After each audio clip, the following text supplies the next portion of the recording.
Unique concept নাকি? হ্যাঁ, unique concept আমাকে ভালো লাগছে যে জার্নির পরের কাহিনী সব সময় তো আমরা জার্নিই দেখি। এটার নামেই তো আছে beyond the journey, free rain beyond the journey's end. আচ্ছা আমরা তো বিয়ন্ড দ্য জার্নি নারুটোরও দেখতেছি। ওর তো মুভি ও আমি আচ্ছা ওয়েট যেহেতু বোরুটো নিয়ে এখানে কথাবার্তা আছে তাই না? বোরুটো নিয়ে আমার অনেক কিছু বলার আছে। আমি ৩-৪টা কথাবার্তা বলবো। আচ্ছা বলো। ফার্স্ট থিং ফার্স্ট, ঠিক আছে? আমি বোরুটো দেখাই শুরু করছিলাম হলো নারুটোর পিসফুল লাইফ দেখার জন্য। যে নারুটোর গোল অ্যাচিভ করছে, তার একটা ফ্যামিলি ছিল না, সারাদিন বেচারা নিজের সাথে নিজে কথা বলছে। এমন একটা মানুষ যখন একটা ফ্যামিলি পায়, হ্যাঁ, এখন নারুটোর অনেকজন দোষ দেয় যে কেমন বাপ, হ্যাঁ, পোলাটায় ছাইরা জায়গা, নিজের পরিবারের ইয়া রাখে না, খেয়াল রাখে না। মূল কথা ছিল ভাই অত বাপই ছিল না, ওই তো জানি না যে একটা বাপের ফিগার মানে মূল রোল কি। মানুষের থেকে শুনছে তাও তো ঠিক মতন করে, মানে একটা আছে না নিজের লাইফ থেকে ইন্সপায়ার হয়ে নিজের বাপের মতন হওয়া, আরেকটা আছে হইলো মানুষের কথা শুনে ইয়া করা, দুইটা তো ভিন্ন বিষয়। তো অনেকে দোষ দেয় যে নারুটো নাকি একটা বাপের মতন কাজ করে না। আমি বলছি তো বাপই ছিল না, কি কাট কি ফলো করবে। আর হোকাগে তো হইতে চেয়েছিল যেন সবাই ওকে অ্যাকনলেজ করে। এখন সবাইরে যদি নারুটোর জন্য নারুটোর ফ্যামিলি শুধু বোরুটো না, নারুটোর জন্য নারুটোর ফ্যামিলি পুরা ভিলেজ, যার কারণে সবাইরে টাইম একদম ভাগ করে দিতে হয়। বাট কয়েকটা মোমেন্ট আছে আমার খুব খারাপ লাগছিল, স্পেশালি ওর বার্থডে। অ্যানিমে কি দেখছো সবাই? বোরুটো মানে প্রথম 15টা বা 10টা এপিসোড দেখছো? হ্যাঁ 50 অব্দি দেখছি। আচ্ছা হ্যাঁ 50 অব্দি দেখছো, ওকে তাহলে হবে। তো একটা সিন ছিল এরকম যে হিমাবারি নাকি প্রবাবলি হিমাবারির হয়তো বার্থডে ছিল।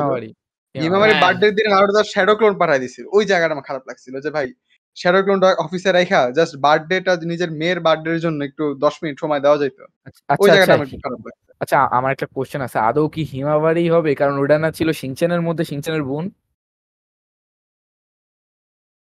সেম নাম হইতেই পারে, স্বাভাবিক সেম নাম হইতে পারে। হিমাবারি মানে সানফ্লাওয়ার।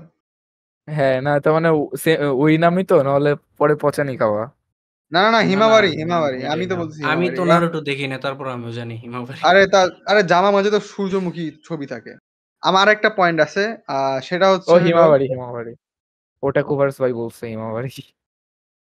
বরুটো ফ্যান্সের প্রতি আমার কিছু ইয়া আছে, ঠিক আছে? দেখো তোমরা বরুটো ফ্যান্স, আপনারা না বরুটো ফ্যান্স কেমন পাইতেছে, বাট সামা বরুটো ফ্যান্স তোমরা হয়ে গেছো। হ্যাঁ সমস্যা নাই, তোমাদের ফ্যান ঠিক আছে, তোমরা খুব সুন্দর থাকো একসাথে।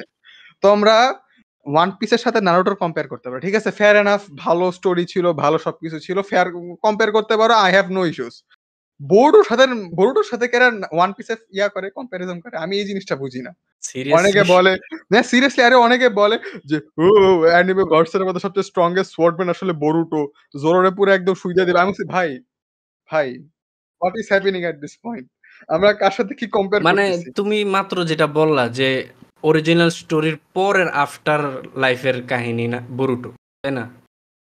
মানে ওটার পরে কি হয়, তো ওইটার সাথে ওয়ান পিসের কেমনে কম্পেয়ার করে? মানে ওটা আমার সমস্যা ছিল না, পরের জার্নি হোক বা আগের জার্নি করে ব্যাপার না। ব্যাপার হচ্ছে তুমি স্টোরি মিয়া দেখো, তুমি মানে স্টোরি বলবো। এখন ফাইটিং এর কথা বলবে যে বরুটোর মধ্যে ক্যারেক্টার এক ঘুষিতে দুনিয়া ধ্বংস করতে পারে, নারুটোর মধ্যে তো একটা গাছই ভাঙতে পারে না। আমি বলছি ভাই দুনিয়া ধ্বংস করা কি সবচেয়ে বেশি ক্যারেক্টার ডেভেলপমেন্ট হয়ে গেল? ক্যারেক্টার তো বোরিং ক্যারেক্টার লেস স্ট্রং বানাইলে কি ভালো ক্যারেক্টার হয় নাকি? ওই যে কি নতুন একটা ভিলেন নাম লম্বা জিগেন নাকি মিগেন নাম ছিল, ওরে নাকি বেস্ট ভিলেন বানাই দিছে। আমার যে কি মেজাজ খারাপ হয়েছিল যে ভাই এইটা আসলে এখন সবার মানে নরমাল যারা অ্যানিমে ফ্যান্স তাদের মাইন্ডসেট এরকম হয়ে গেছে যে যত স্ট্রং তত ক্যারেক্টারটা ভালো, স্ট্রং, তারপর দেখতে কুল, অ্যাটিটিউড দেখতে কুল। তাহলে তো আমার মাদারা বা কি বলে ব্ল্যাক বিয়ার্ড ইমো এগুলো ফেভারিট হইতো অফ অল টাইম ক্যারেক্টার। আমার তো ফেভারিট হচ্ছে ইয়োহান, পাওয়ারফুল অনেক। আমার তো ইয়োহান ফেভারিট সবচেয়ে বেশি। নরমাল হিউম্যান বিং, কোন সুপারন্যাচুরাল পাওয়ার না, কিন্তু টুইস্টেড। হ্যাঁ ওইটা তো ব্যাপার, সেটা ভিন্ন ব্যাপার।